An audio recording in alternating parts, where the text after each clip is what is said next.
G'day, I'm David G, Sheshnag Yoga Center. What on earth is Kundalini? Sheshnag.com. This video is about how my feelings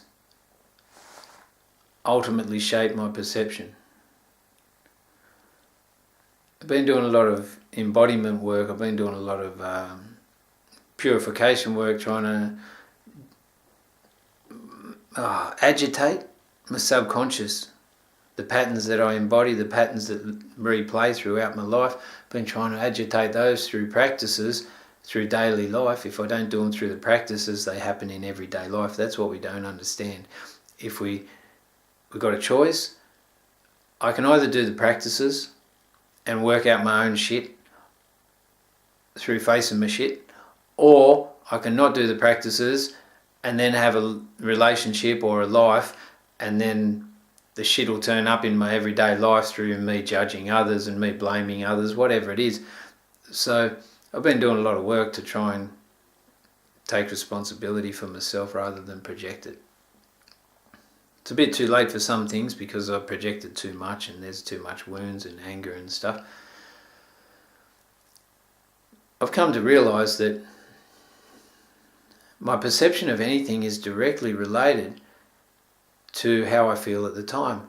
And this is said about a lot of things, you know. If I go to a workshop or if I go away to a country, if I have an acid trip, apparently, like I haven't done acid trips, right? I'm just letting you know that this is how I understood them to be experienced.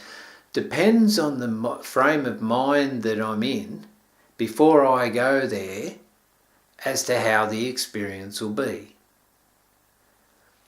So that's one example of how my feelings, how I feel about an experience before it, actually shapes it during it and after it. And I've realised this because if I'm open and calm, then my perception's still.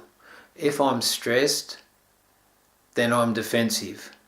And in my defence, I don't really appreciate the experience for what it is. I experience the relationship relative to my own safety and what I can get out of it, or how I can run away from it, or how I can control it.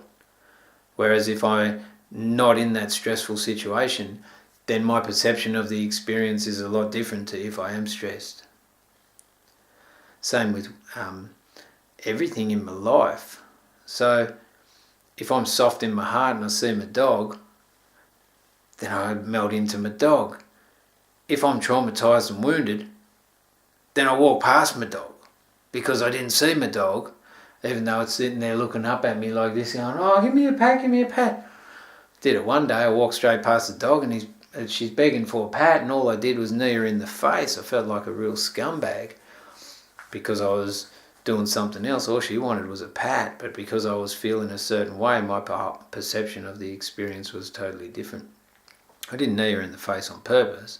She just put her head up for a pat and I didn't see her because I was feeling a certain way, and then her face met my knee. So that's just one example. So there you go. Feelings ultimately determine your perception, or my perception. Just wanted to do a short video on that.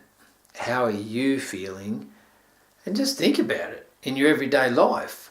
If you wake up happy, then your perception's a certain different way. I've had a tendency to wake up in a crap mood for a long time. So what happens there? The perception of the experience first off starts crap, and then I take that crap feeling throughout the whole day and make sure that I have a crap day because I'm feeling crap. Whereas if I woke up happy, maybe my perception of things would be totally different.